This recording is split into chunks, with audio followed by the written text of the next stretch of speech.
Drop, drop, drop. Drop, drop. Yeah!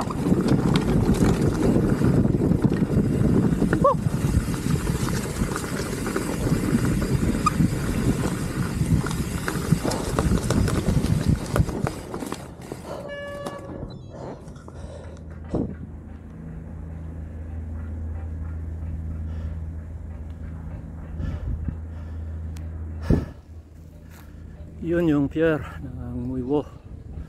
Yan. Wala pa yung ferry kasi 1:30 pa, mga 1:05 siguro ngayon. Ito yung start ng Savage Trail. Kabababa ko lang sa INXS. Naidiretso ko naman sa drop, pero nag-slow down ako bago yung drop. Maganda kong diretso. Nag-aalangan ako kasi may rats pa. Mas maganda akong may pala para ayusin yun, pero hindi rin pwede kasing tumambay doon kasi hindi mo alam kung may darating.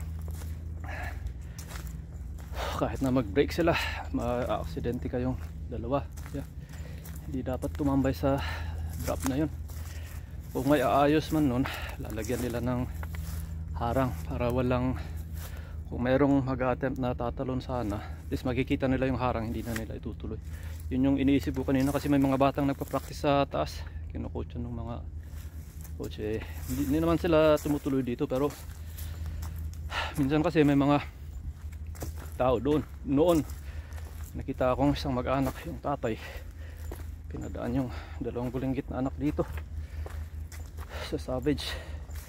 Minsan may mga batang pinaglalaro din nila sa may pump truck, kaya hindi malayong, baka may sa pamilya hindi nila alam kung paano ang mountain bike park, baka maglaro sila dito. Yun. Ito yung drop. Malayo ako, kahit na may mag-drop ngayon makakailag pa ako. Dalasan banda dyan yung diretso, tapos ito yung mga bato na kakabutas ng tar. Ito pwede kong tanggalin. Ayan, yan.